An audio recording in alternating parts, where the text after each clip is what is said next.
ವೀಕ್ಷಕರ ನಮಸ್ಕಾರ. ಗೆದ್ದು ವಿಶ್ವ ದಾಖಲೆ ಬರೆದ ಭಾರತ ತಂಡ ಒಂದು ವೀಕ್ಷಕರ 175 ವರ್ಷಗಳ ದಾಖಲೆ ಸಮೇತ ಪುಡಿಪುಡಿಯ ವೀಕ್ಷಕರ ಇವತ್ತಿನ ಸ್ಪೋರ್ಟ್ಸ್ ಮಾಹಿತಿಯನ್ನು ತಿಳಿಯೋದಕ್ಕಿಂತ ಮುಂಚಿತವಾಗಿ ಟೀಮ್ ಇಂಡಿಯಾ ತಂಡದ ಈ ಪ್ರದರ್ಶನಕ್ಕೆ ವಿಡಿಯೋಗೊಂದು ಲೈಕ್ನ ಮಾಡಿ. ಹಾಗೆ ವೀಕ್ಷಕರ ಟೀಮ್ ಇಂಡಿಯಾ ತಂಡವು ಐರ್ಲೆಂಡ್ ವಿರುದ್ಧದ ಪಂದ್ಯದಲ್ಲಿ ಭಾರತ ತಂಡವು ಯಾವ ಪ್ಲೇಯಿಂಗ್ 11ನೊಂದಿಗೆ ಕಣಕ್ಕಿಳಿಯಬಹುದು ಎಂಬುದನ್ನು ದಯವಿಟ್ಟು ಕಾಮೆಂಟ್ ಬಾಕ್ಸಲ್ಲಿ ಕಮೆಂಟ್ನ ಮಾಡೋದ್ರ ಮೂಲಕ ನಿಮ್ಮ ಹಲವಾರು ಅನಿಸಿಕೆ ಅಭಿಪ್ರಾಯಗಳನ್ನು ಕೂಡ ವ್ಯಕ್ತಪಡಿಸಿ. ಹೌದು ವೀಕ್ಷಕರ, ಭಾರತ ತಂಡವು ಗೆದ್ದು ವಿಶ್ವ ದಾಖಲೆ ಬರೆದಿದೆ. ವೀಕ್ಷಕರ ಇವತ್ತು ದಿನಾಂಕ 31. ಹೌದು ವೀಕ್ಷಕರ, ಇವತ್ತಿನ ದಿನದಂದು ಟೀಮ್ ಇಂಡಿಯಾ ತಂಡವು ಅಭ್ಯಾಸ ಪಂದ್ಯದಲ್ಲಿ ಭರ್ಜರಿಯಾಗಿ ಬ್ಯಾಟಿಂಗ್ ಮಾಡಿದೆ.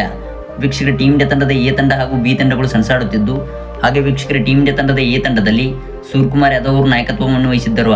ಇನ್ನು ವೀಕ್ಷಕರ ಬಿ ತಂಡದಲ್ಲಿ ಟೀಮ್ ಇಂಡಿಯಾ ತಂಡದ ನಾಯಕನಾಗಿದ್ದ ರೋಹಿತ್ ಶರ್ಮಾ ಅವರು ತಂಡವನ್ನು ಮುನ್ನಡೆಸುತ್ತಿದ್ದರು.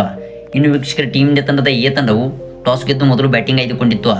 ವೀಕ್ಷಕರ ಅದರಂತೆ ಬ್ಯಾಟ್ ಮಾಡಿದ ಟೀಮ್ ಇಂಡಿಯಾ ತಂಡದ ಎ ತಂಡವು ಭರ್ಜರಿಗೆ ಬ್ಯಾಟಿಂಗ್ ಮಾಡಿ ತನ್ನ ನಿಗದಿತ 20 ಓವರ್ಗಳಲ್ಲಿ 5 ವಿಕೆಟ್ ಕಳೆದುಕೊಂಡು 185 ರನ್ ಕಲೆ ಹಾಕಿತ್ತು.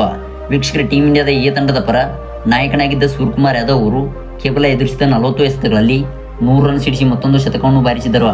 ಇನ್ನು ವೀಕ್ಷಕರ ಮಧ್ಯಮ ವರ್ಗದಲ್ಲಿ ಬ್ಯಾಟಿಂಗ್ಗೆ ಬಂದ ಶಿವಮ್ ದುಬೆ ಅವರು ಕೂಡ ಕೇವಲ 11 ಎಸೆತಗಳಲ್ಲಿ 42 ರನ್ ಸಿಡಿಸಿ ದಾಖಲೆ ಬರೆದರು. ವೀಕ್ಷಕರ ಇದರ ಮೂಲಕ ಟೀಮ್ ಇಂಡಿಯಾ ತಂಡದ ಎ ತಂಡವು 185 ರನ್ಗಳ ಮೊತ್ತವನ್ನು ಬಿ ತಂಡಕ್ಕೆ ಕೊಟ್ಟಿತ್ತು. ಅದರಂತೆ ವೀಕ್ಷಕರ ಈ ಒಂದು ಗುರಿಯನ್ನು ಬೆನ್ನಿಟ್ಟಿದ ಟೀಮ್ ಇಂಡಿಯಾದ ಬಿ ತಂಡವು ಕಳಪೆ ಪ್ರದರ್ಶನ ತೋರಿತು. ಒಂದು ವೀಕ್ಷಕರ ನಾಯಕನಾದ ರೋಹಿತ್ ಶರ್ಮಾ ಅವರು ಕೇವಲ 0 ರನ್ಗೆ ಔಟ್ ಆದರೆ ಇತ್ತ ವಿಕೆಟ್ ಕೀಪರ್ ಆಗಿದ್ದ ಸಂಜು ಸ್ಯಾಮ್ಸನ್ ಅವರು ಕೇವಲ 30 ರನ್ ಗಳಿಸಿ ಔಟ್ ಆದರು. ಇನ್ನು ವೀಕ್ಷಕರ ಬಿ ತಂಡದ ಉಳಿದ ಎಲ್ಲ ಬ್ಯಾಟರ್ಸ್ಗಳು 10 ಅಂಕೆ ಒಳಗೆ ಔಟ್ ಆದರು. ವೀಕ್ಷಕರ ಟೀಮ್ ಇಂಡಿಯಾ ತಂಡದ ಎ ತಂಡದ ಪರ ಯಜ್ವೇಂದ್ರ ಚಹಲ್ ಅವರು 4 ವಿಕೆಟ್ ಕಿತ್ತರೆ ಇತ್ತ ಹರ್ಷದೀಪ್ ಸಿಂಗ್ ಅವರು 3 ವಿಕೆಟ್ ಕಬಳಿಸಿ ಮಿಂಚಿದರು. ವೀಕ್ಷಕರ ಇದರ ಮೂಲಕ ಟೀಮ್ ಇಂಡಿಯಾ ತಂಡದ ಎ ತಂಡವು ಭರ್ಜರಿಗೆ ಕಂಬ್ಯಾಕ್ ಮಾಡಿ ಈ ಒಂದು ಪಂದ್ಯದಲ್ಲಿ ಗೆದ್ದು ವಿಶ್ವ ದಾಖಲೆ ಬರೆದಿದೆ. ವೀಕ್ಷಕರ ಇದರ ಮೂಲಕ ಭಾರತ ತಂಡವು ICC T20 ವರ್ಲ್ಡ್ ಕಪ್ ಪಂದ್ಯಾವಳಿಗಾಗಿ ಇದೀಗ ಭರ್ಜರಿಯಾಗಿ ಸಿದ್ಧತೆ ನಡೆಸಿದೆ.